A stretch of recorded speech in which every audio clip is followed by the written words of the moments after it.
Fisheries and Oceans, pursuant to Standing Order 1082 and the motion adopted by the committee on Monday, October 19th, 2020.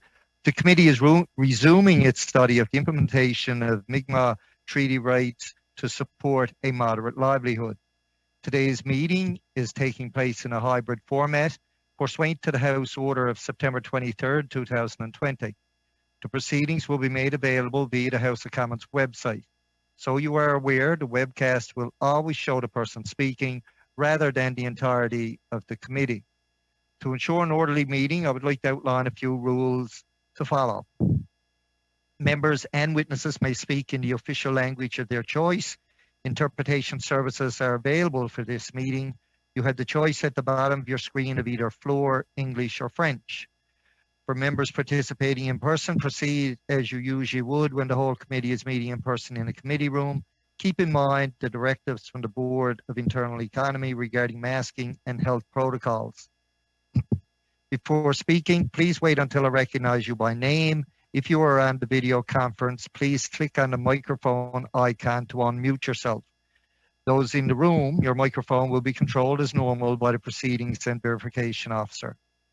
A reminder that all comments by members and witnesses should be addressed through the chair.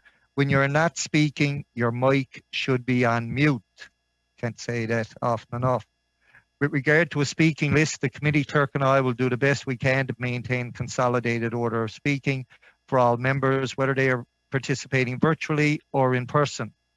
I would now, of course, like to welcome our witnesses today. We have Naiomi Metallic, Chancellor's Chair in Aboriginal Law and Policy, and Assistant Professor, Schulich School of Law, Dalhousie University. We have Professor Dr. Roden, Associate Professor and Canada Research Chair in Sustainable Northern Development, Université Laval. We also have Dr. Wicken, Professor, Department of History, York University. We will now proceed with opening remarks. Professor Metallic, over to you for 5 minutes or less, please. Thank you very much. So yes, my name is Naiomi Metallic, and I am a Mi'kmaq woman from the Schulich Mi'kmaq First Nation. I am also a lawyer and a law professor. I clerked at the Supreme Court of Canada with the Honorable Justice Michelle Bastarache. I have practiced in the area of Aboriginal law, and as a full-time law professor since 2016, I have taught constitutional law and Aboriginal law, particularly Section 35 and the Supreme Court of Canada cases on those. I also have some knowledge of circumstances in the Atlantic region and the various communities. I've done also work on a case involving social assistance and have been part of research projects that have looked at high unemployment and social assistance dependency and some of the causes around that. So I know some of the issues also around needs in the communities in the Atlantic provinces. But my submissions are primarily intended to clarify the law regarding Canada's obligations regarding a moderate livelihood fishery. The term regulate gets used a lot. And yes, the Supreme Court of Canada said in both Marshall I and II that Canada has the right to regulate treaty rights. But what I am offering and what the materials that I submitted in advance attempt to do is to show that regulate does not mean that Canada may legislate and limit the treaty right in whatever way it sees fit. There is far more to it than that. So to give some bit of broad brushstrokes to the submissions that I provided, when Section 35 was introduced and when the Supreme Court interpreted it for the first time in a case called Sparrow in 1990, the court acknowledged that Section 35 had changed the rules of the game, and that these rules would provide a strong check on legislative powers of the government. Now, it didn't mean that the federal government didn't have any legislative powers, recognizing that particularly with respect to the federal government, there's the Section 9124 power in relation to Indigenous people. But there was also a clear recognition that there also now because of Section 35 would be limits on how far regulation in respect to Aboriginal and treaty rights could go. So the focus of my paper looks at when there is an infringement of an Aboriginal and treaty right, there is in fact a two-step test, a justification test that the court has provided and has been extremely consistent in how this test works since the decision in Sparrow in 1990. So the two sort of tranches or prongs to this test are first that there has to be a valid objective, and then second, that the government has to show that it's followed a certain process that ensures that its treatment of Aboriginal or treaty rights is in line with the honor of the Crown and the government's fiduciary duty with respect to Indigenous peoples. On the valid objective front, the court has identified that conservation and management of natural resources can be part of a valid objective.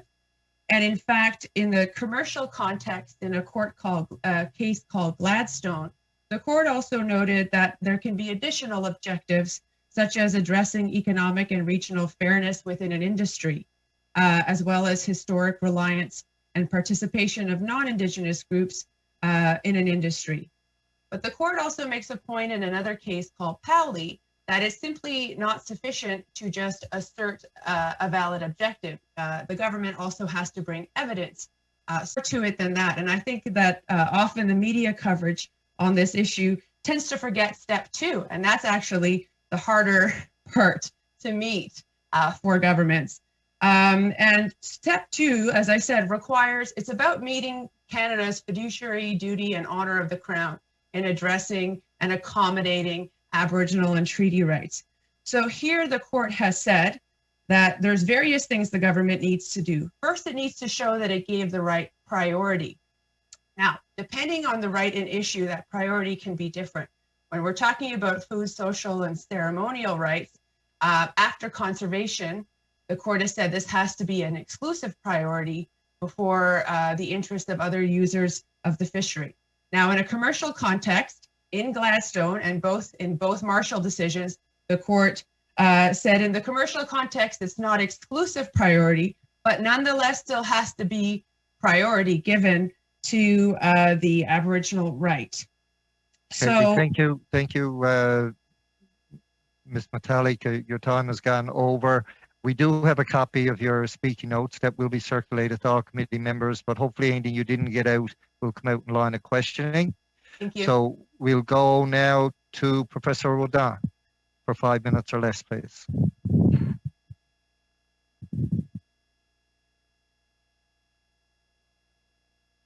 Merci beaucoup. Merci pour l'invitation. Thank you very much, and thank you for the invitation. I will be speaking in French. I'll try not to speak too quickly. I am a political science professor, so I may have a different perspective on this crisis. I've worked with Indigenous communities for a long time now, including fisheries management issues and salmon fisheries, as well as negotiated agreements with governments. The first thing that has struck me in this crisis is about the issue of access to resource, which is central. Access to resources is in a particular context here, because before the Europeans arrived here, the Indigenous peoples that lived here were self-sufficient and managed the resources. So we have to remember that historically. We see that historically, but also in different files, we can see different positions in different contexts. One of the examples is the case of Algonquins, there was a thought moratorium on moose hunting, but Indigenous access to resources usually has to be protected. With Mi'kmaq, it's not just an issue of making a modest living, but access to the resource itself. So they've decided to open their own fishing season, which is clearly expressed and recognized by Canada's self-government policy, 1984, in which they said that Indigenous peoples have ancestral rights and have rights that they can negotiate with. This is something that's going to take place more and more in Canada. During such a crisis, having witnessed a salmon crisis in the Moisi River, there were conflicts between commercial fishers and recreational fishers and Indigenous fishers. Conservation of natural resources does allow us to recognize the federal government's authorities over such resources, but also Indigenous communities' rights to manage their own resources, which allows for certain collaboration.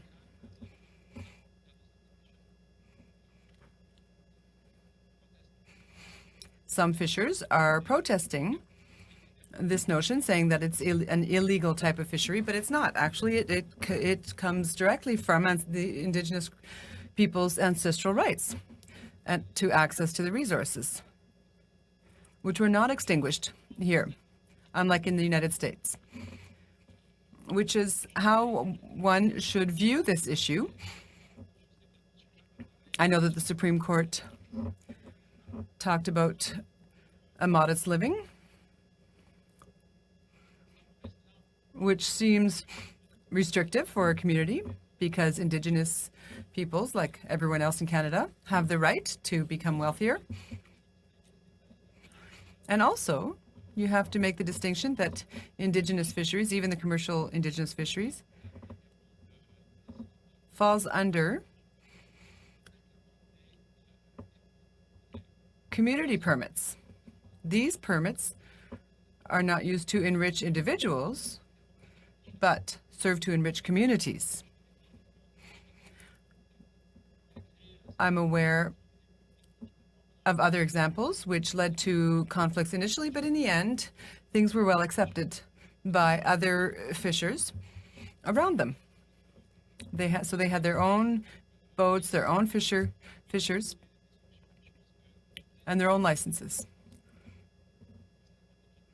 So I think we have to consider self-determination in this context and also set up co-management institutions, allowing people to harmonize their practices and make decisions together to properly manage and conserve the resources.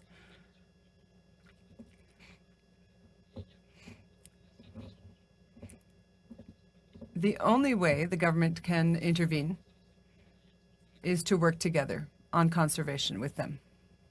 This is what I would recommend, and I think I'll end my comments there. Thank you for that. Now we'll go to Professor Wicken for 5 minutes or less, please. Mr. Chair, I am an historian at York University in Toronto, the city you might love to hate. Unfortunately, I'm also a fan of the Toronto Maple Leafs. I am also an expert witness. I've testified for First Nations, the Government of Canada, and the Attorney General of New Brunswick. I testified in the Marshall case. It is reasonable to say that non-Indigenous fishers may be upset with how the Marshall decision has affected them. They have a large capital investment in the industry. They've worked hard. They want to maintain their communities for their children and their grandchildren. And many families date back to the 17th century, such as the D'Entremont. It is also reasonable to say that the First Nations have the same purpose. They want to maintain their communities for their children and their grandchildren. And their families date from before the 17th century, such as the Baptistes. There are shared as well as different histories here which we need to be honored and remembered so that the past does not become a lodestone around our necks, but emblematic of our strength as a diverse but unified people. But there are elephants in the room. First, non-Indigenous fishers might feel that every time a commercial license is retired, is bought by the federal government and given to the First Nation, there will be fewer non-fishers and perhaps their scenic coastal towns will become good summer places for rich Upper Canadians. Second, First Nations might feel that their land was stolen, their resources monopolized, their livelihoods taken away. And they might wonder how they are now being accused of not wanting to conserve lobster. And they might wonder as well why there should be a limit on their livelihood. And then there are the politicians who grapple with how to represent all their constituents, knowing that Indigenous people form a small proportion of their voters. And so many people blame the government, and that's a problem because government is a force of good. And there are many intelligent, hardworking people in the Department of Fisheries and Oceans. How then do we reconcile these diverse interests? It is true that many people living in coastal communities in Atlantic Canada were poor well into the 20th century. It is also true that the Maritimes form the three poorest provinces in Canada. It is not true, however, that everyone has been historically marginalized. The most disadvantaged have been the Mi'kmaq, Maliseet, and the Passamaquoddy. Let me give you an example of how that happened. The Mi'kmaq are historically fishers. Why then is Shubenacadie not on the coast where that community was originally located? Because coastal areas south of the Shubenacadie River in Nova Scotia were only for white settlers. The Mi'kmaq became refugees in their own land. The Acadia Band in Southwest Nova was a creation of this diaspora, formed in 1960, but they were placed far away from the sea. But did not the treaties they signed with the British Crown protect them? The Mi'kmaq and Maliseet signed 6 treaties with the British Crown between 1725 and 1779. The treaties were how the British hoped to integrate Indigenous people into the common law, making coexistence possible. After 1783, colonial and then federal governments dismissed the treaties as having no legal validity. The Mi'kmaq and Maliseet, however, remembered the treaty. Why? Because governments had worked to marginalize them economically, socially, and politically. The Mi'kmaq and Maliseet remembered the treaties because they were a means to maintain a semblance of their own community. They came to identify principally not as Canadians by the early 20th century, but through their treaty relationship. When my family moved to Nova Scotia in 1993, there were already problems in the lobster fishery in Yarmouth. Both the government and the Mi'kmaq believed that the courts were the only way to resolve the issue. And lawyers on both sides wanted the case to be decided by the Supreme Court of Canada. Both Indigenous people and non-Indigenous fishers are trying to maintain their historical relationships to their communities, to maintain their families and their culture. On the one hand, we have fishers who have a private right to the fishery through the licensing system. But the Mi'kmaq don't have a private right to their licenses through the community does. And they also fish through the food fishery program. So one question you might ask is what that right to the food fishery program means and why the First Nations may want to exercise that right. The other question is to ask why Shubenacadie and Indian Brook are an issue. An examination of the council members today suggests they are mostly young, and perhaps part of a generation who felt the sting of discrimination at their local high school in the 1990s. We need to understand their history, how they think about their history, to understand why they do what they do. Thank you. Thank you for that. We'll now go to and we'll start off with the Conservative Party, and I'll go to you, Mr. Bragdon. We didn't receive any list of order of speakers or questioners, so I'll leave that up to you for 6 minutes or less, please. Thank you, Mr. Chair, and thank you to each of the witnesses who've joined us this evening, provided valuable insight and testimony, and we appreciate the input that you've brought to the committee. As you know, we find ourselves in a situation that didn't emerge overnight. This is something that has been ongoing for a number of years, and recently obviously seems to have been escalating. Well, not seems to, but has escalated to a very serious point in Nova Scotia. There are a lot of misunderstandings on from all sides, and I think what's happening is throughout this process, there seems to be a whole element who have felt like perhaps they haven't been properly consulted or haven't been part of the process. There seems to have been an absence on the part of the minister to have been actively and proactively involved in coming to a solution sooner than now. And we're hearing compelling testimony from Indigenous representatives and folks from the Indigenous community, which definitely shedding light on their right to fish. And we're also hearing from representatives from the commercial fishery talking about their concerns of being left out of the process. I would just ask the members of the members that have spoke here this evening, the witnesses, to each of you. Maybe I'll start with you, Mr. Wicken, and move through.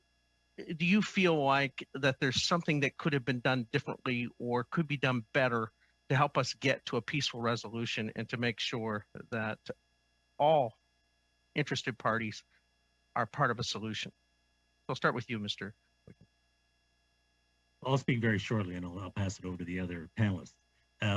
What I would say in response is partly because I testified at Marshall, and the lawyers for the federal government at that point, as well as the federal government, did not believe they would lose that case at the Supreme Court of Canada. So what happened from that is there wasn't a plan. And I think we've heard that through the panel, or I mean through other witnesses. And that created chaos, and particularly in New Brunswick, but also in Yarmouth. And that, I think, provided the bad context, or not a good context, for the public to view what was going on, as well as the fishers, the non-Indigenous fishers. And that's not fair, right? That's really not fair in terms of both Mi'kmaq people as well as the non-Indigenous fishers. But I'll pass it over to the other panel. Okay. Ms. Metallic, Mr. Radel. I'll go ahead. I think well, when I was talking about co-management earlier, often when you bring all the stakeholders together, it allows us to avoid such conflicts. Of course, these negotiations have a strong symbolic power, and the negotiations have to take place between the federal government and the First Nation. What the federal government is doing elsewhere in the country is that they name people involved in managing that particular resource. Some fishers, for example, could be named, whether indigenous or not, could be named to co-manage the resource, and allows people to speak to each other. Perhaps resolve some of the issues that you mentioned. You talked about the Moisi River. Various representatives did speak to each other,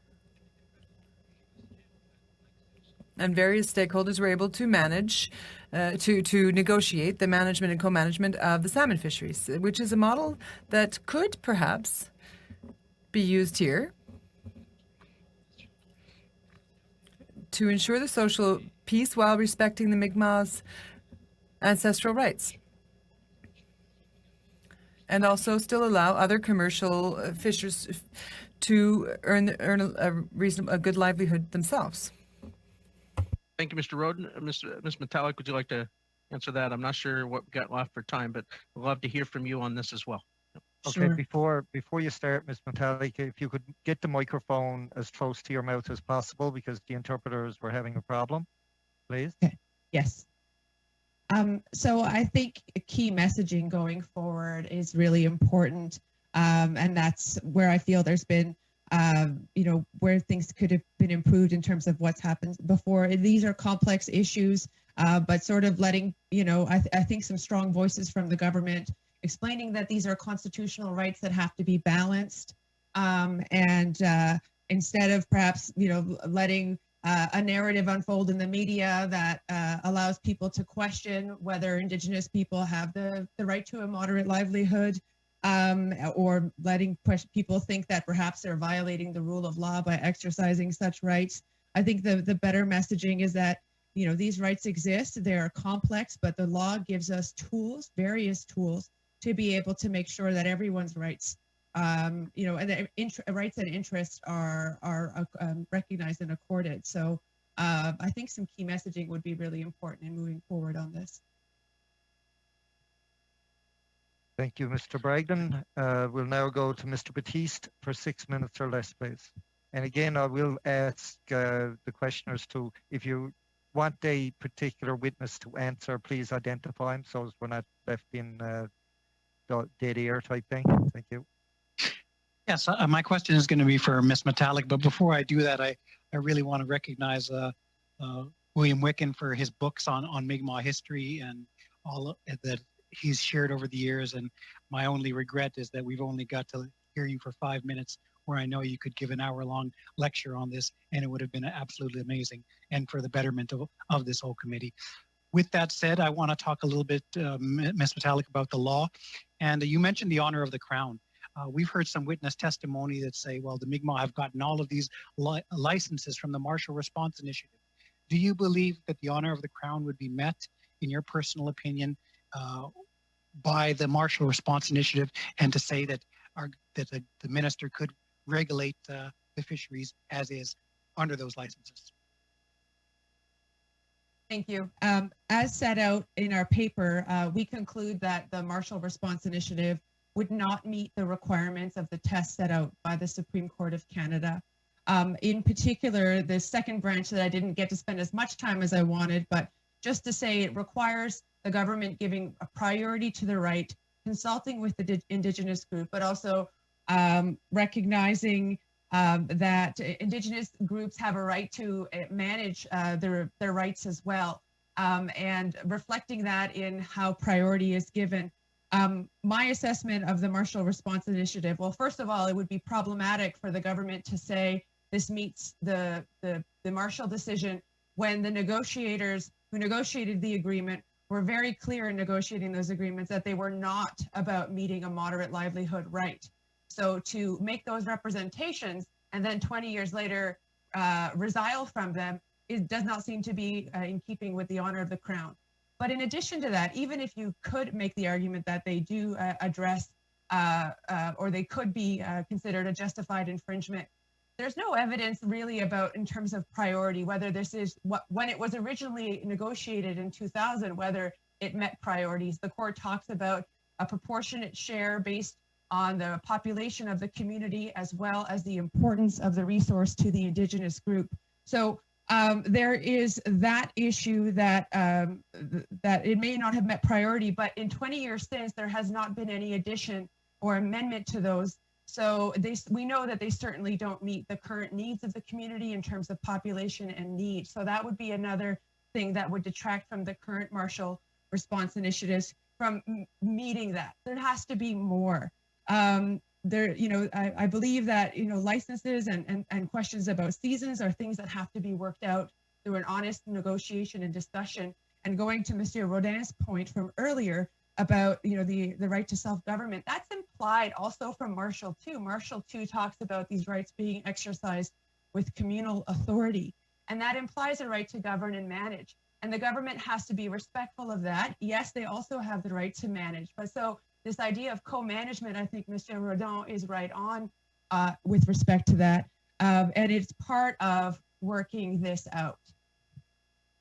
All right, thank you for that. My other question, I've heard a lot of testimony that we can't have a separate Mi'kmaq fishery outside of the Fisheries Act. But I'm confused about that, because within our Fisheries Act, in 2019, 2.3, it says, this act is to be construed as upholding the rights of Indigenous people, recognized and affirmed by Section 35 of the Constitution Act, recognizing the legal plurality of the Mi'kmaq to govern their own fisheries as part of this? Yes, I mean, I think that provision is great because it's a recognition to the minister that they have to be aware of Section 35 rights. But that's the state of the law anyway. The minister does have to exercise their discretion, jurisdiction, and so does Parliament in keeping with recognized Section 35 rights.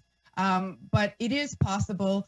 The Supreme Court provided several guidelines that we can look to, and they also talk about how Canada can regulate. But there's no sort of hard and fast rules that have been supplied by the courts. They're more flexible and require more thoughtfulness, more analysis in terms of what are the demands, what are the competing demands, but also trying to give some priority to Section 35 rights, which could involve a right that is potentially outside of a closed fishery.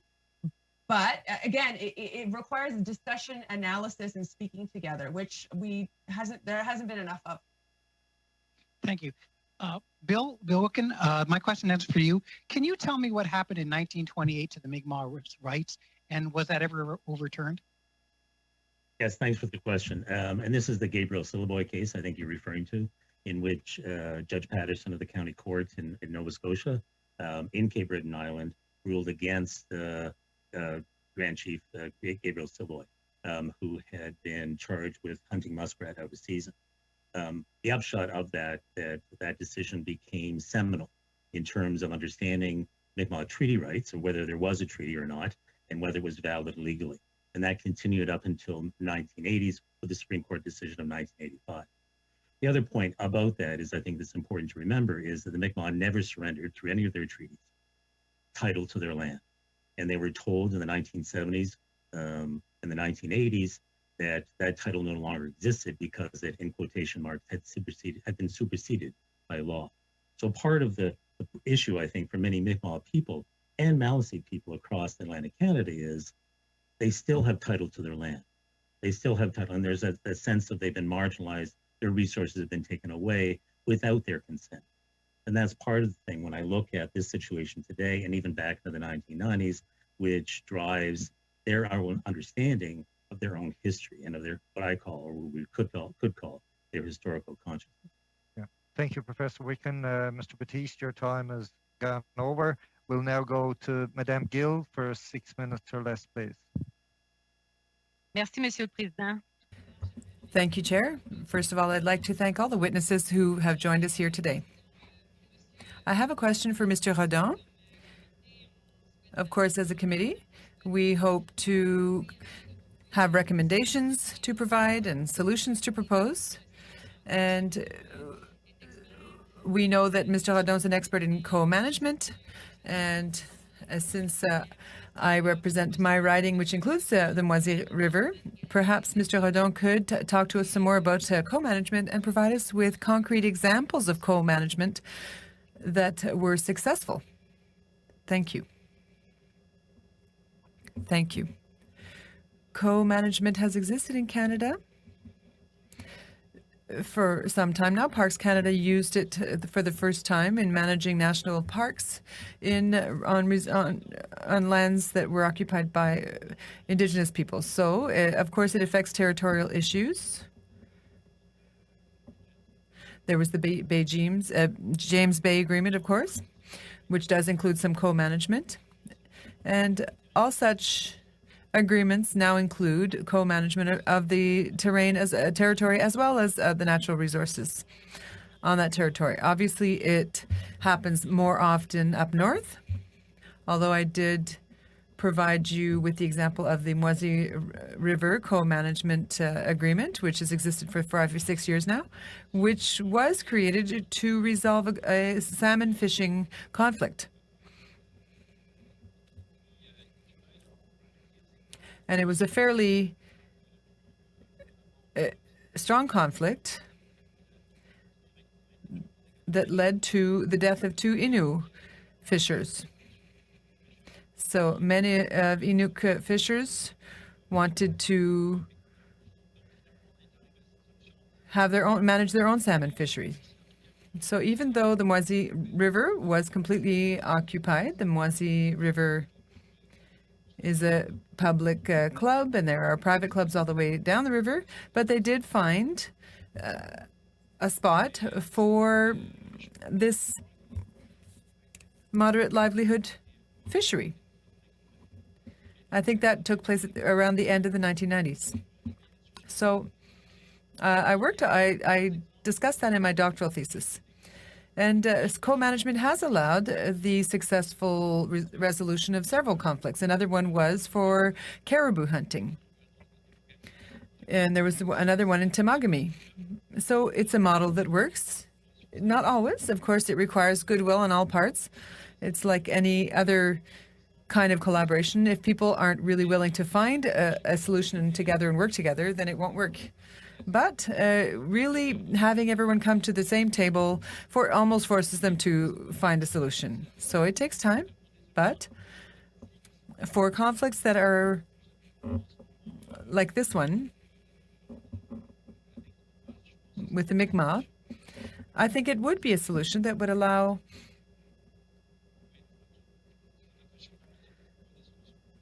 co-management would provide solutions to that conflict.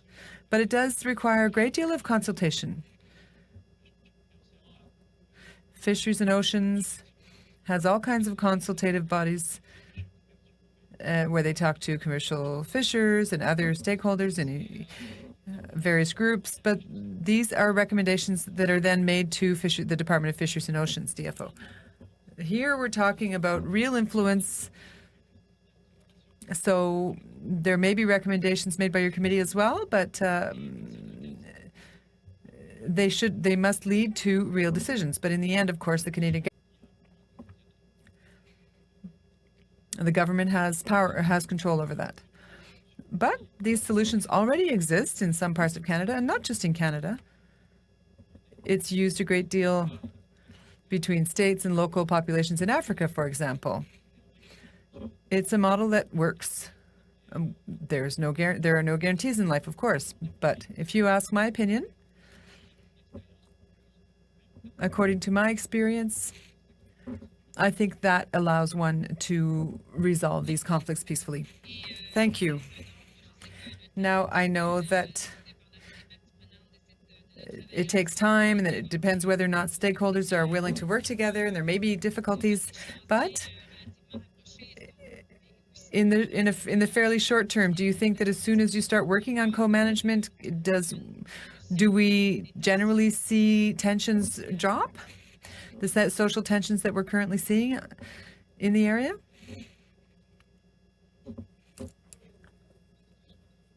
The situation is always a bit... It works if all the parties are around the table. If any party is excluded from the conversation, then of course that's problematic. So commercial fishers have to be at the table too. There will be no solution without them. And of course, the Department of Fisheries and Oceans has to be at the table too.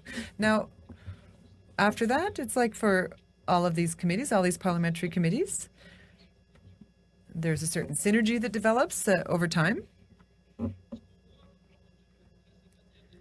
But what we see is that when there are external issues, that may put pressure and cause problems and be problematic for the good functioning of co-management. Up in Nunavut, for example, the federal government came in and imposed its own quotas, and in that case, the co-management did not go well at all. The communities have to come up with their own consensuses. Time has more than expired. We'll now go to Mr. Jans for 6 minutes or less, please. Thank you, Mr. Chair, and I want to thank all of the witnesses for their important testimony. Chancellor Metallic, I know you weren't finished in your opening statement, so I'm going to try to give you some time to finish that. But I want to thank you for talking about Marshall, Gladstone, Sparrow, Howsett, and all is a court case that's important to where I live. I'm in New Chalmette territory, and their right to catch and sell fish, and it's particularly around wild Pacific salmon. Can you talk about maybe, do you feel the government has had a mandate to not just accommodate the rights of these Indigenous fishers and these communities, but do you believe that they have had a mandate to implement these court decisions?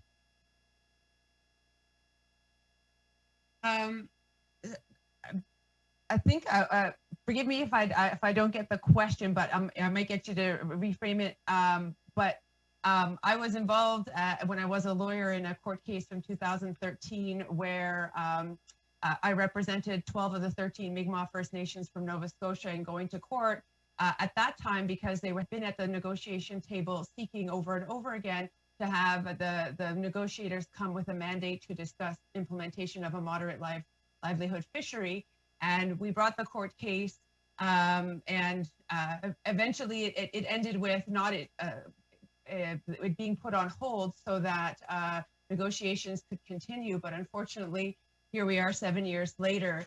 But so have I answered your question about well, a mandate? I'll just give you an example. You know, Judge Garson, who oversaw the House at Bell Court case here in British Columbia, in 2017, 8 years after the court decision of 2009, you know, the government of Canada appealed that decision, scolded the government of Canada for knowingly sending their negotiators to the table without a mandate.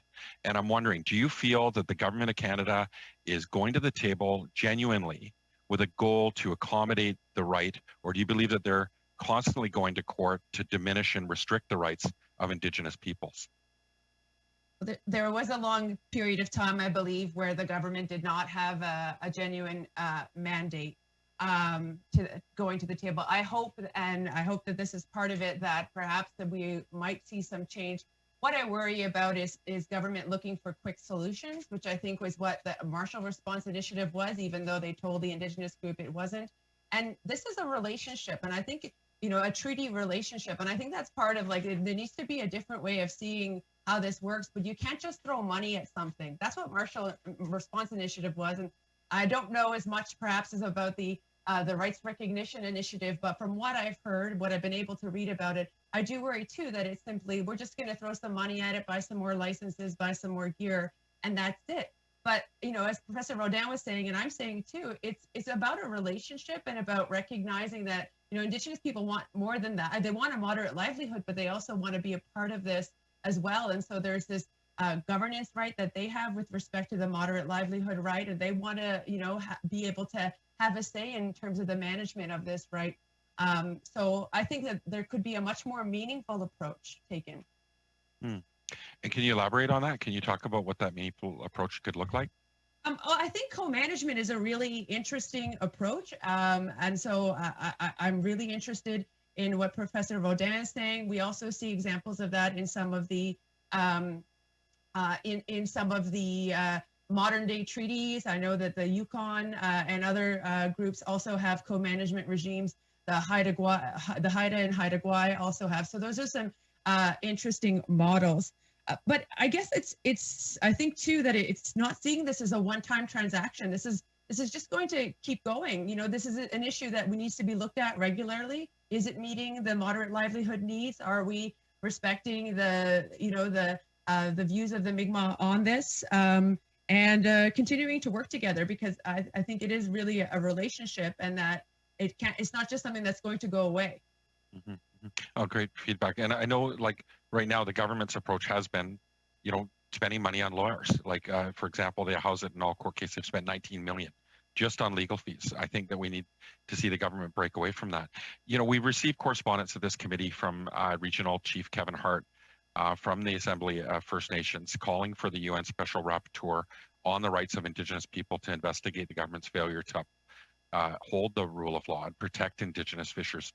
Do you agree with this assessment from AFN that there are systemic racism problems within the Department of Fisheries and Oceans? And also, certainly there is some concern in terms of that perhaps the government has not been you know, coming out clearly with the messaging in terms of what these rights are. It's letting people you know, try to take the law into their own hands and allowing narratives that make it sound like the Indigenous people are not following the rule of law, when it's in fact Canada who hasn't been implementing a decision that is over 20 years old.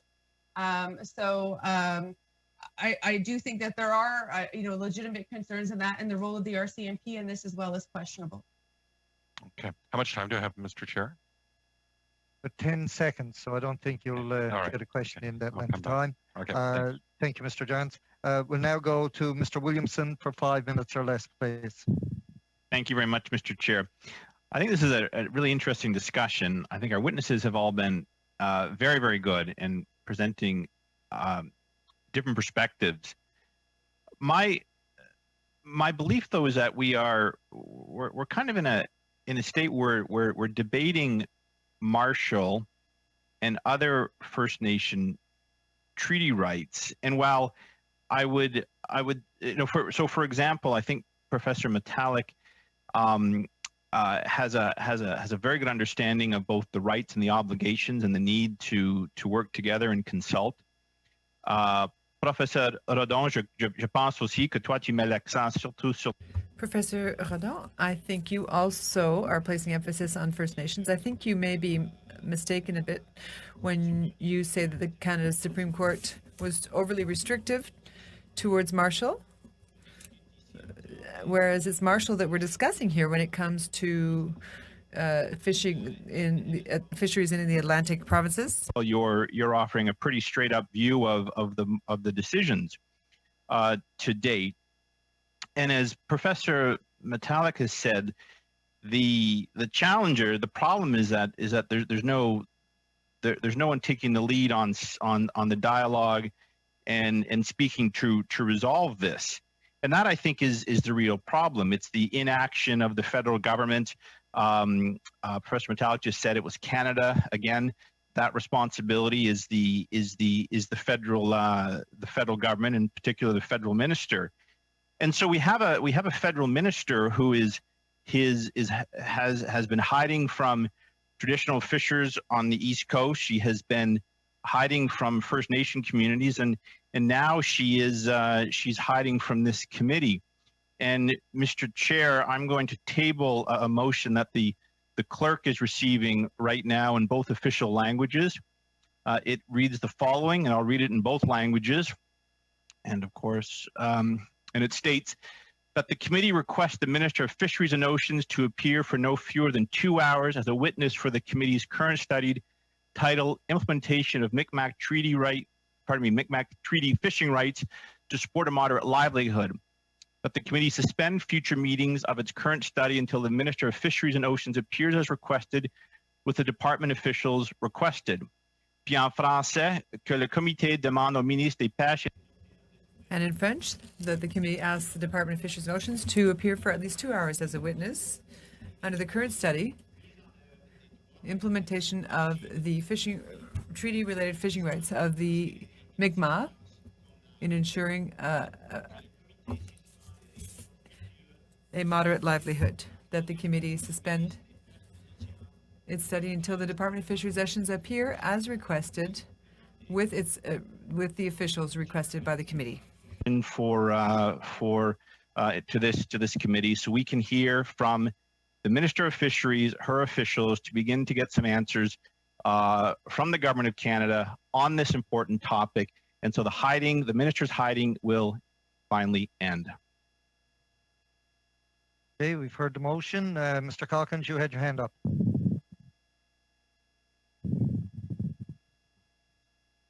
Thank you, Chair. I want to thank my colleague for bringing forward this motion, and my regrets to the witnesses that are before the committee today.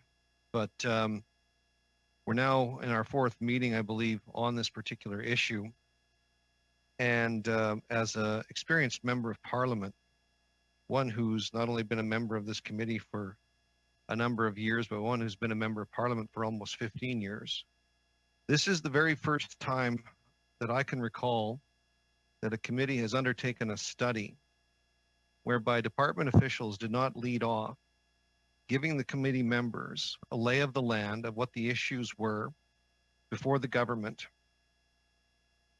Furthermore, we have no assurances at all that the minister has any intention to actually come to this committee and to provide us with a sense of what the government wants or where the government needs to go.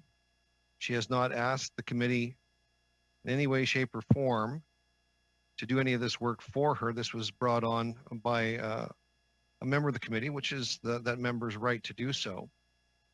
But we are basically, for lack of a better term, fishing in the dark as to where this could possibly end up and where it needs to go. We have a very untenable situation where the courts have indicated that the Mi'kmaq and others have certain rights to access the fishery. Nobody is denying that at this committee. We also have an untenable situation for fishers who are following the laws and regulations put down by the Department of Fisheries and Oceans to access their livelihoods, as has been rightly pointed out by some of the witnesses that are here today. And even Professor Rodin has basically said that the government hasn't come to the table yet. Well, the professor is exactly right. The government hasn't even been at this table at committee. And for those who are watching these committee proceedings right now, I don't recall a committee ever starting a motion or a study without first consulting with Department of Fish Oceans or studies that are non-controversial, even studies that are just there to provide the basis of information and understanding about better governance, use of situation on the ground and on the water off of our eastern coast. And this committee hasn't been given the benefit of the doubt, and it's not a slight against the clerk or the chair. But I think the motion that we're bringing forward right now, as conservatives at this committee, we would like very much to actually have the department officials to come in with the minister and let us know exactly what's happened so that we can ask the right questions of the witnesses, so that we get a sense of what the debate is going on at government tables. I know that they can't disclose all information, but I feel like this committee is basically just foundering right now in this study.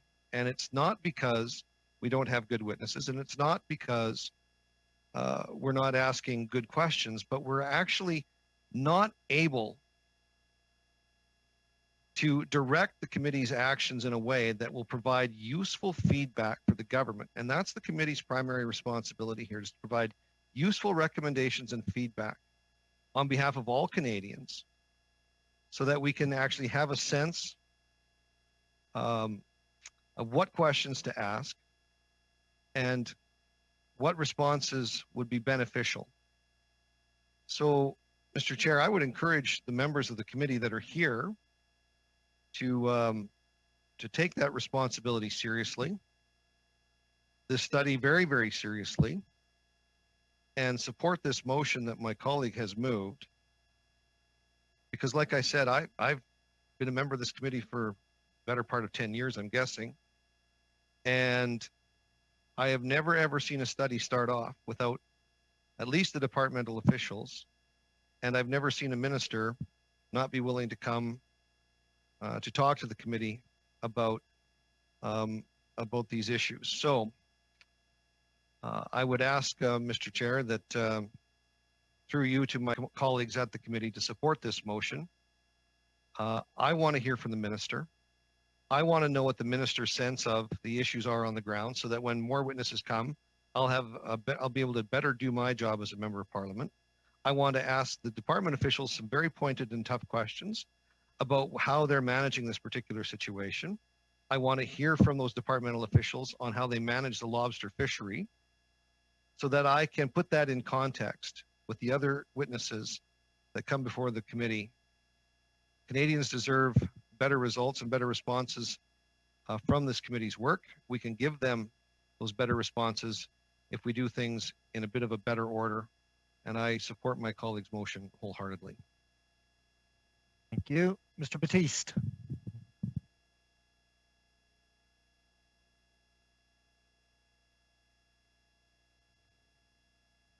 Not hearing you, Mr. Batiste.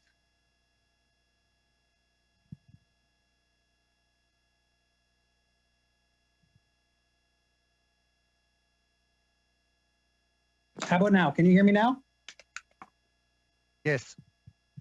So when we started this discussion, I put it forward as a motion, and it was the Conservative Party and the Bloc Québécois who expanded it to say we needed to include Indigenous knowledge holders. We needed to include the enforcement of the RCMP, and so we took something that was focused and expanded it because you needed to see this. However, I object to the notion that we needed to hear from the minister first or the fisheries department. What we are talking about, in essence, is law, Mi'kmaq law. And the witnesses that we have today are excellent. They've been relied on in court testimony, and they're amazing. We should, you've been the Conservatives said that we're fishing in the dark. Well, the witnesses that we have called are giving you a spotlight. And can we do this discussion during committee business and allow for the testimony, the valuable testimony that we're hearing there to move forward before we talk about when we bring the minister forward? And as far as I know, that there is a notion to bring her before November 30th, but I would like to get to the witnesses and the expanded witnesses that were asked for by both the Conservatives and the Bloc when this initial motion came forward. But I'd like to do so in a time that gives our committee members a chance to hear from these expert witnesses. Thank you, Mr. Batiste. We'll now go to Mr. Arnold. Thank you, Mr. Chair, and I'm happy that Mr. Williamson has brought this forward.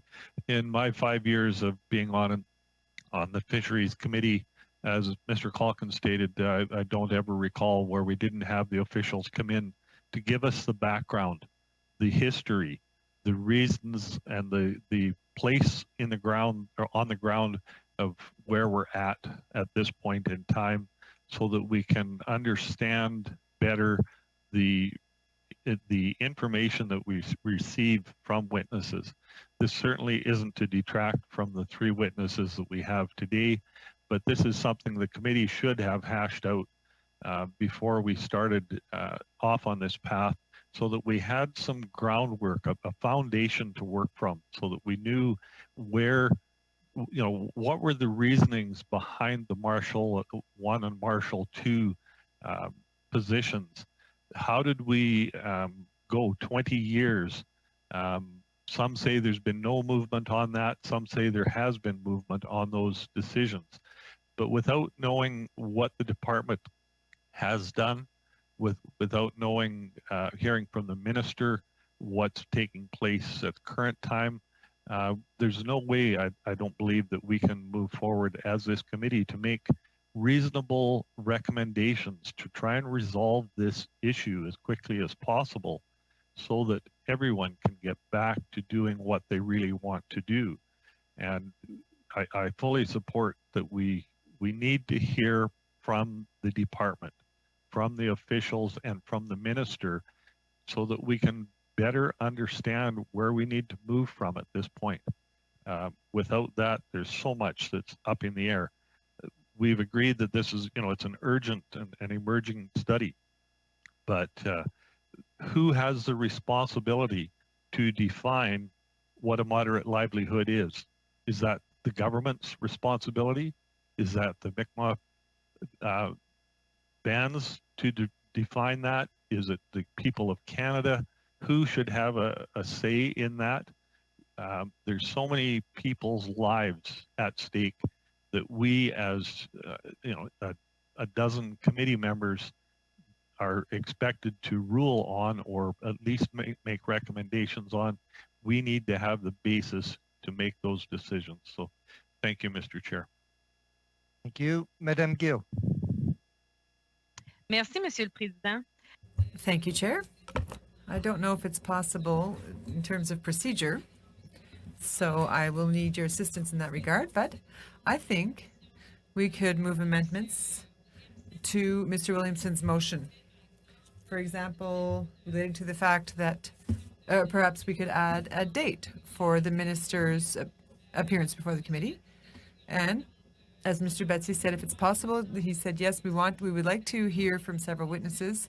And I completely agree with Mr. Williamson when it comes to that could hear witnesses more regularly, and then the committee could welcome the minister, Minister Jordan. So perhaps at the same time, those 2 groups could work in tandem and then increase the work that's being done since it is quite urgent. So I refer to you and perhaps to Madam Clerk for advice and to let me know whether or not it is possible to move such an amendment. Yeah, is As far as I know, Madam Gill, you can amend any motion Oui, c'est bon. once when it's presented to the committee. That's Parfait. happened many, many times. Parce que j'aurais. Oui. Donc, elle n'est pas. Well, very well. It's not written down. May I just say it in French? It'll be interpreted into English. So I would suggest, are you going to help me out here? I've got the text before me, so let's just see what we've got, since I haven't printed this document. That the committee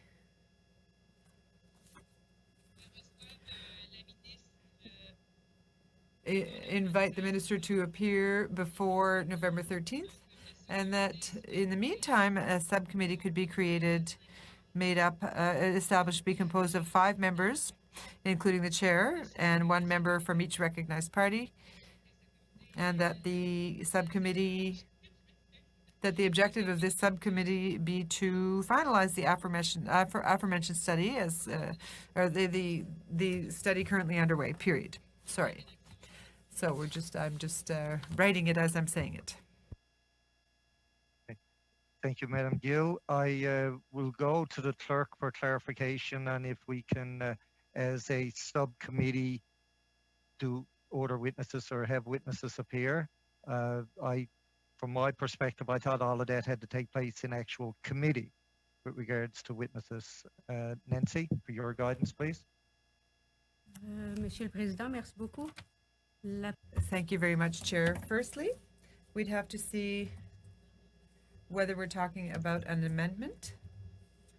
I believe that Ms. Gill was moving an amendment. By definition, an amendment is it makes a change to the main motion, which is intended to improve the initial motion. Whereas what you have just suggested seems more like a new motion. Perhaps it could be, the phrasing could be changed, it could be rephrased, so you could explain to me how it's an amendment rather than a new motion. Could you please repeat what you said? Perhaps it would be, send you my written motion.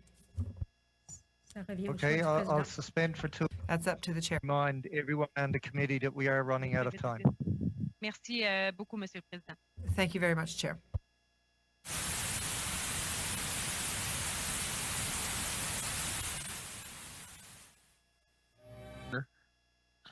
Yes, Mr. Bragdon.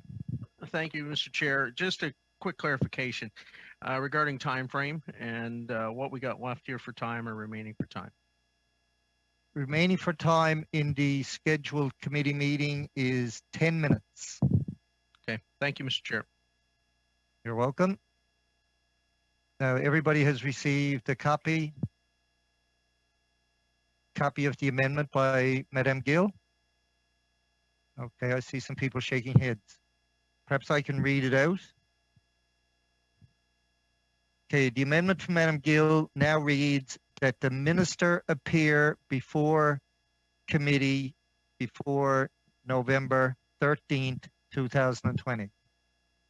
Moved by Madame Gill. So do we have any discussion on the amendment, Mr. Moisi? Thank you, Chair. As a committee member, I'm a bit frustrated to see where we've had witnesses, expert witness ready to appear before the committee. And for once, this committee put the people that were impacted first, First Nations community and commercial fishers. We've been hearing from them because they're impacted. Quite frankly, we can have officials from the department in before this committee anytime this committee chooses, including the minister. And to be spending all this time in this, excuse the pun, but it's a bit of a red herring from the Conservative opposition, be spending all this time about when we're going to bring in official from the department or the minister.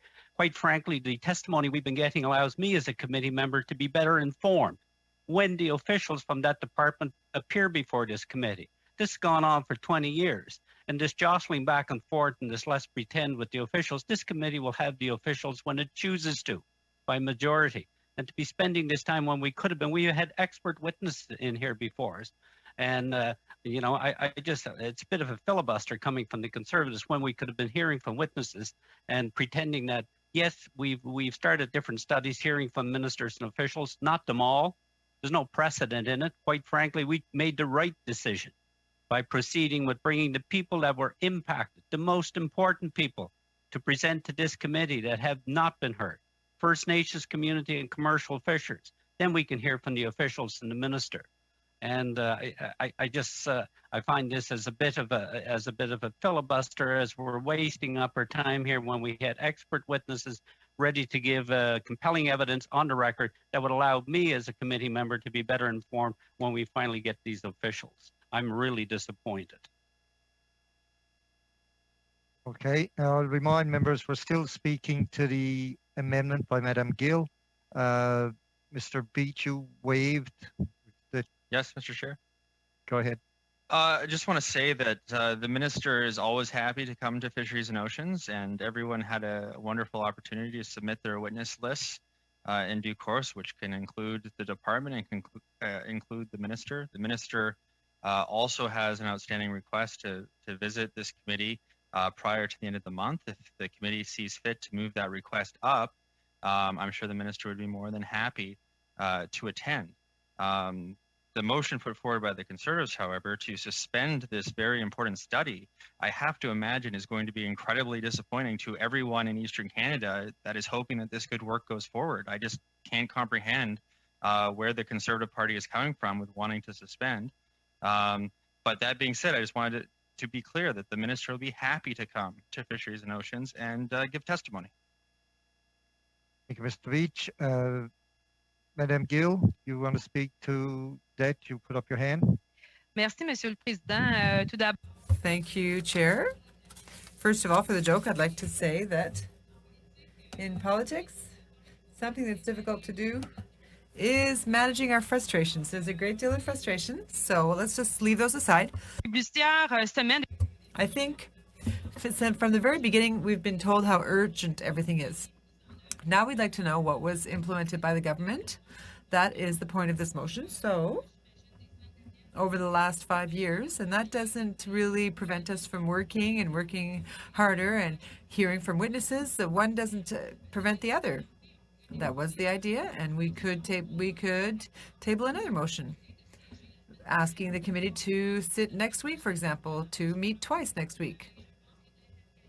One doesn't prevent the other. The idea of inviting the minister to appear, Mr. Beach says she's more than happy to do so.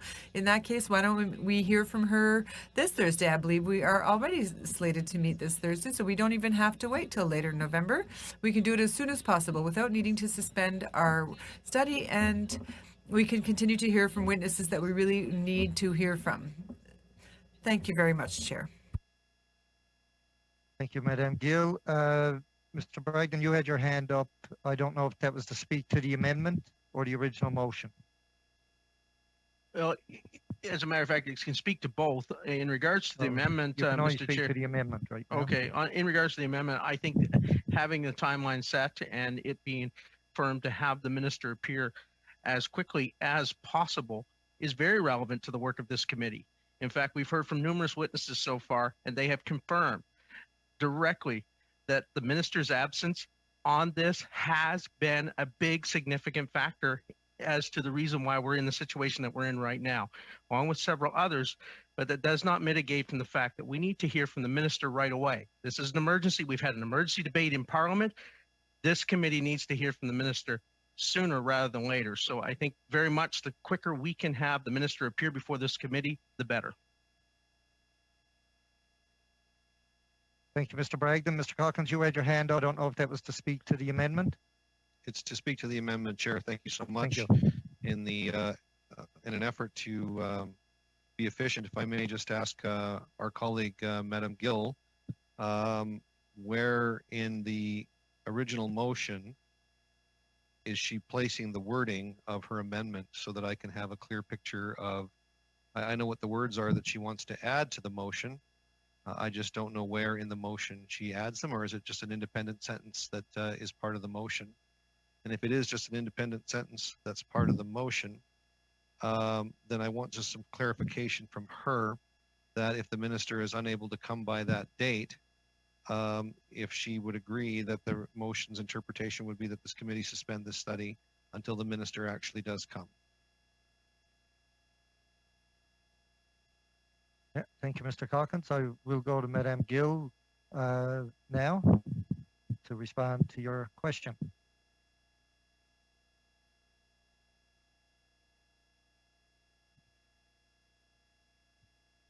J'insérais l'amendement.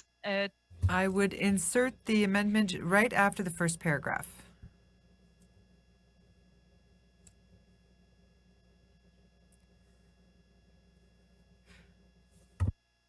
Okay, thank you, Madame Gill. You answered that question. Mr. Williamson.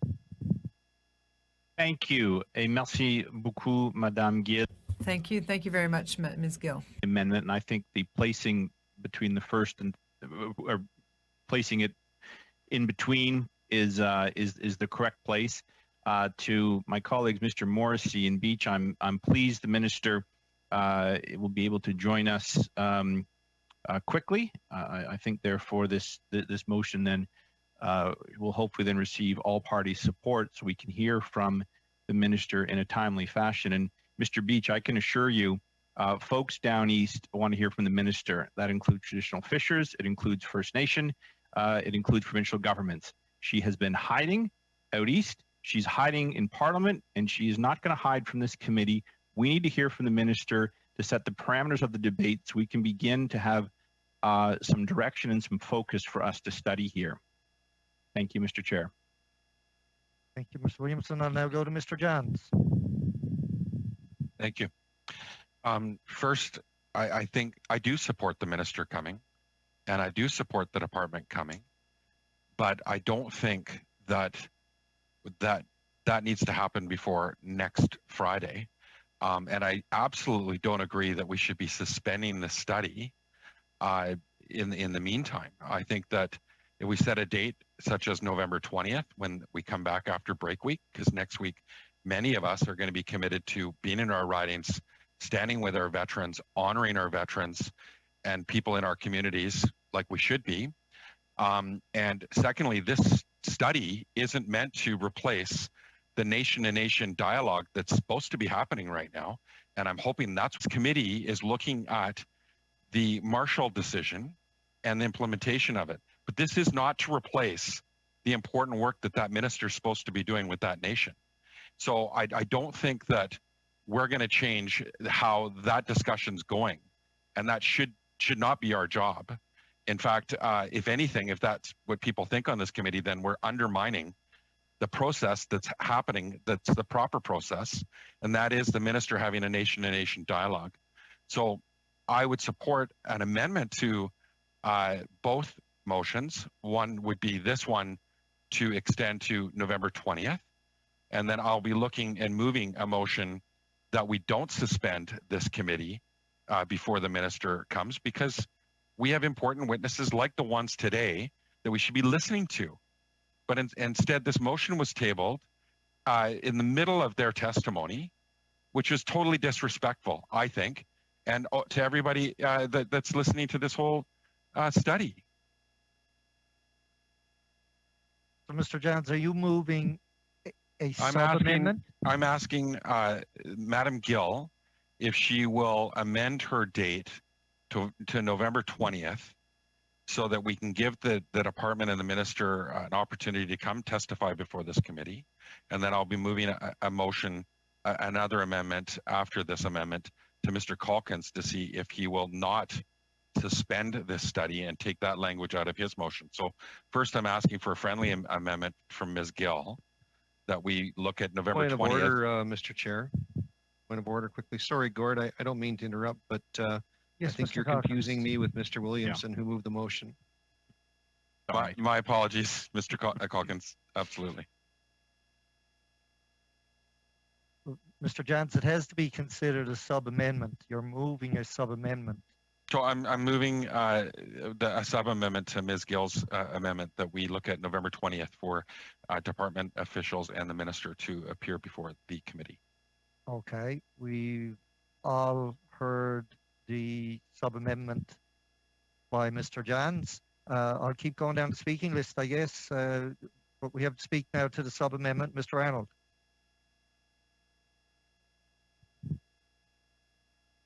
You're on mute. You're on mute. Thank you, Mr. Chair. More of a point of order. I'd just like to confirm that we're able to continue the meeting. I believe we're at our time, but I would like to be able to continue past our scheduled time to continue this debate. I don't think we're allowed to adjourn the meeting until we actually deal with the amendments. Now I'll go to Mr. Williamson. Are you speaking to the sub-amendment? No, I put my hand down. I'm going to listen first and then talk later. Imagine that. Thanks. Madame Gill. Oui, monsieur. Yes, thank you, Chair. I was going to make a comment on Mr. John's sub-amendment. I'm not sure if that's what I should be doing, but the date of November 13th, well, look, we've been told how urgent all of this is, and we're also talking about respecting witnesses, but how about respecting reality?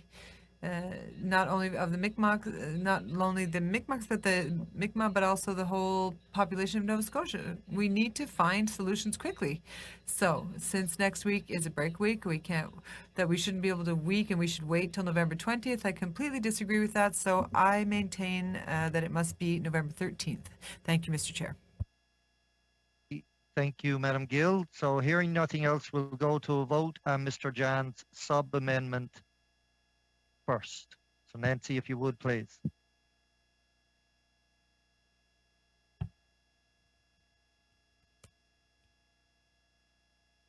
Mr. Chair, on a point of order, could you clarify just what we're voting on? This is not clear to me. Mr. John's sub-amendment is to have the minister appear before November 20th.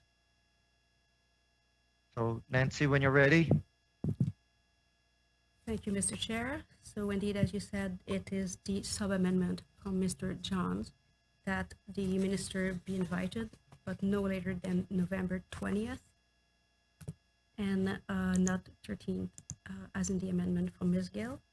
The amendment from Mr. Johns, Mr. Baptiste.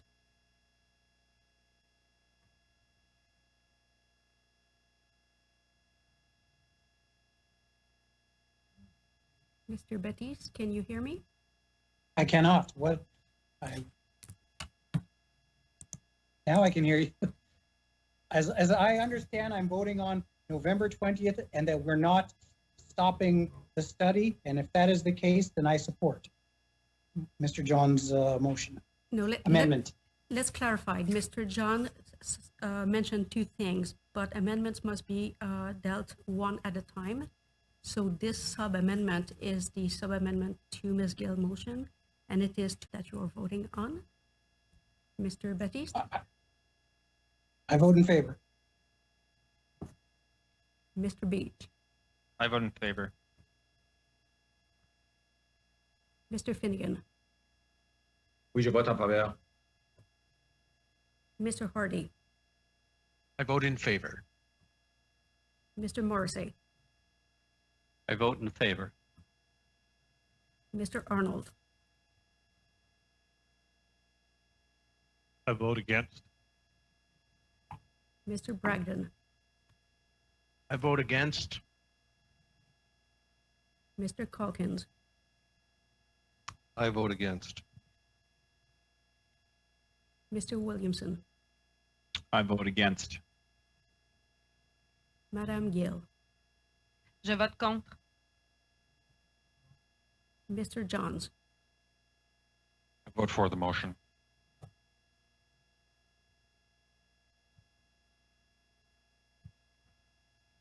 Yeas, oui, 6, nays, no, 5, 5. Okay, so the sub-amendment is passed. Now we'll vote. Is there any further debate on the amendment made, the now amended amendment from Madame Gill? Mr. Chair, on the amendment, I move that we remove the words that the committee be suspended. Okay, we've heard. Point of order, Mr. Chair. Yes, Mr. Cochran. I don't believe that Mr. John's amendment is in order. at this particular point in time because we're simply dealing with the amendment from Madame Gill, which has been amended. Okay. So I'm not trying to do your job for you, Chair, but I think Mr. Johns is a little premature in his motion and would need to be applied to the entire motion, which would be dealt with after this amendment. Yes. So seeing no other hands, Nancy, do you want to call the vote or record the vote and the amendment? Yes, by at Madam this Gill? time you would be back to debate on the amendment from Ms. Gill.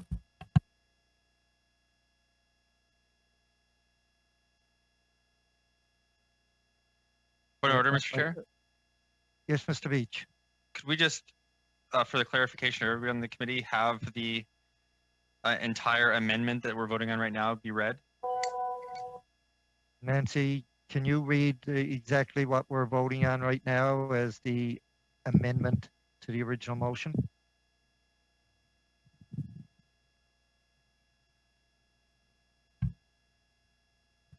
So,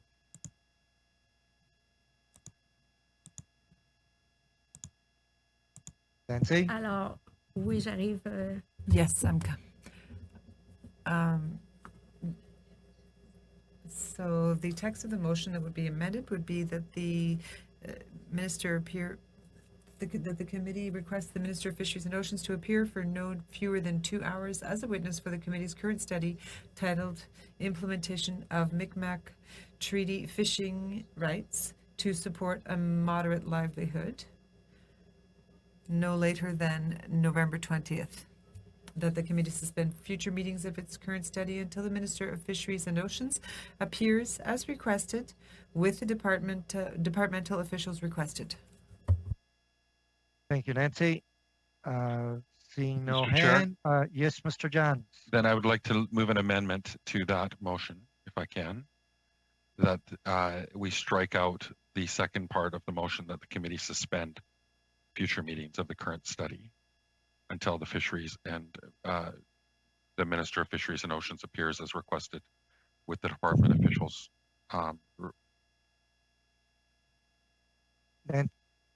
Nancy, is that in order to do another amendment now, or should he wait until we get to the voting on the main motion as amended?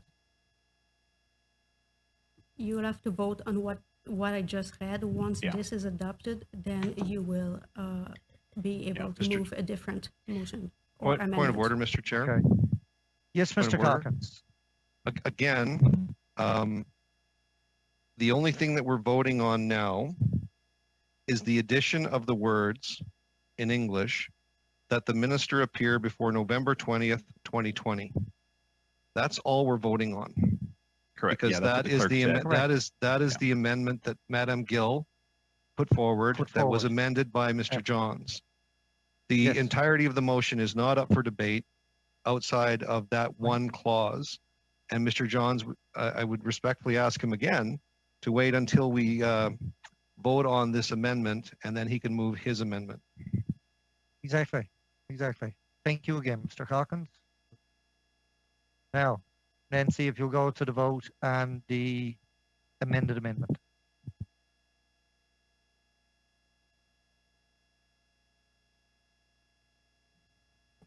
Mr. Baptiste. Mr. Baptiste, can you hear me? I can't hear, but I vote in favor. Thank you. Can everybody else hear me? Is there a problem with my microphone? Thank you very much. Mr. Beach. In favor. Mr. Finnegan. Vote en faveur. Mr. Hardy. In favor. Mr. Morrissey. In favor. Mr. Arnold. In favor. I just want to make sure you said in favor. Yes, Madam Thank Clerk, I vote in favor. Mr. Bragdon. In favor. Mr. Calkins. In favor. Mr. Williamson. In favor. Je vote oui. Madame Gill, Oui. Mr. Jones, In favor.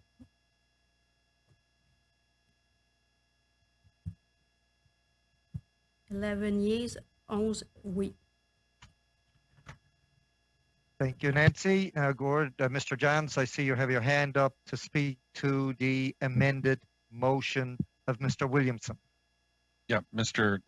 Chair, I move that we strike out from the committee suspend future meetings of its current study until the Minister of Fisheries and Oceans appears as requested with the department officials requested. Okay, we've heard the motion. Any discussion?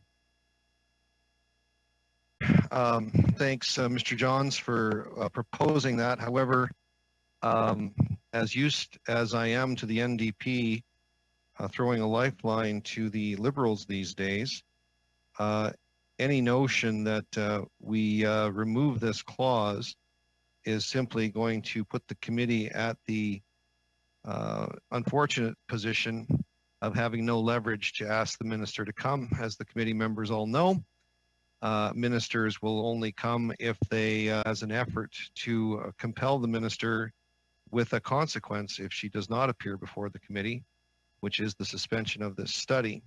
Now, I don't know, maybe I'm being facetious, and maybe the minister will come in good faith before the committee prior to November 20th.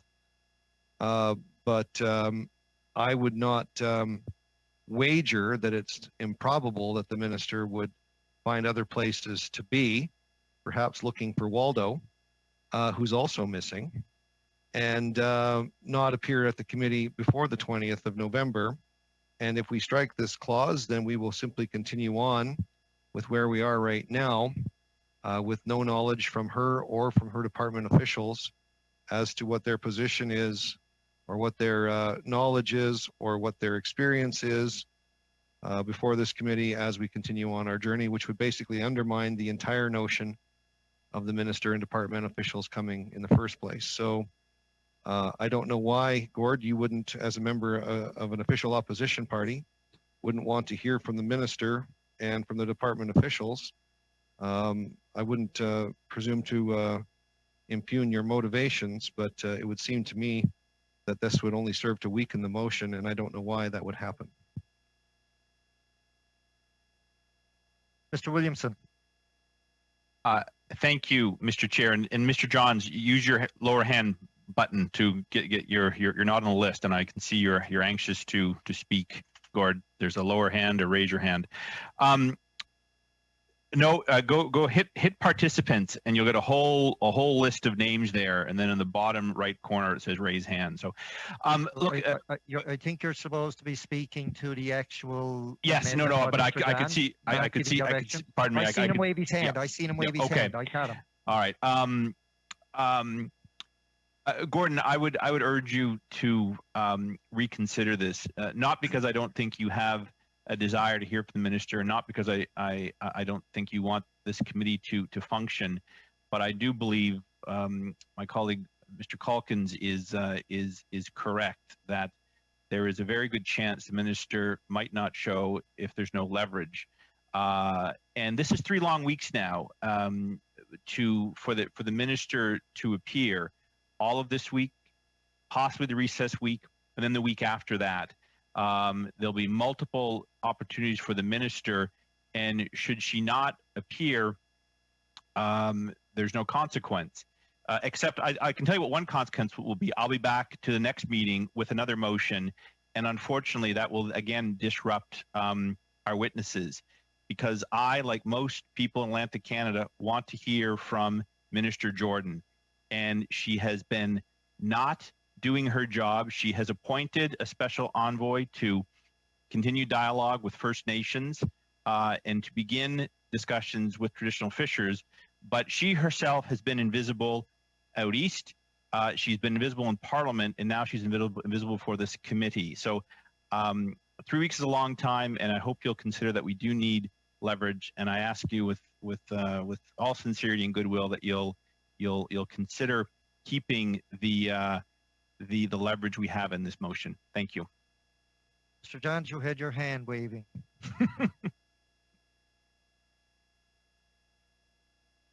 You're on mute, Gord. You're on mute. So, well, first I'm going to respond to a couple of things here. Hearing the Conservatives trying to frame me as giving a lifeline to the Liberals here.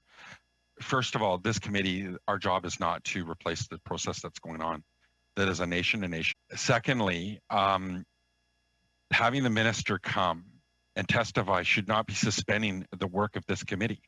We have a motion with an amended date of November 20th, directing the minister and the department to come and testify to them. It's actually peculiar that they would put this motion forward in the middle of very important testimony that they clearly didn't want to hear, that stands up and for the rights of Indigenous people in this country, which they say they stand up for, but when they were in government spent millions of dollars fighting the very people of my riding, millions of dollars and the tens of millions of dollars against their rights for a fishery that was, supported in the courts of this country. So I find it shameful to be accused. Point of order, Chair. Mr. John. The direction of this. Madam Gill has asked for a point of order. C'est bon, Monsieur le Président.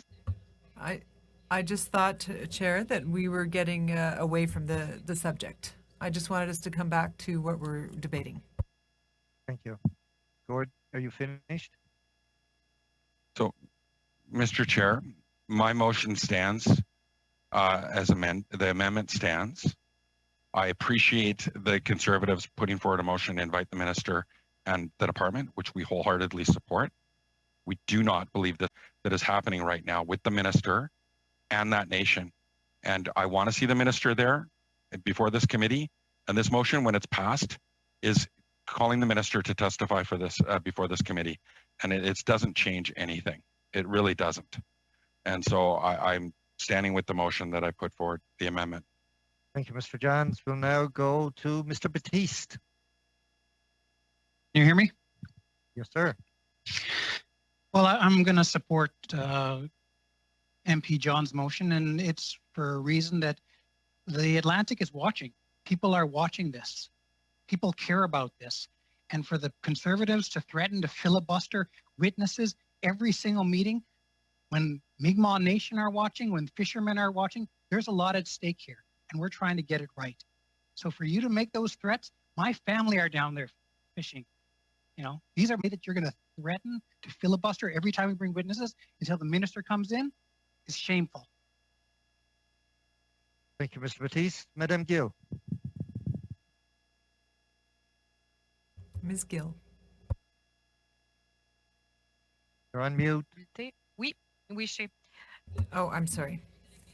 Mr. Chair, I wondered if Mr. John's amendment was actually in order.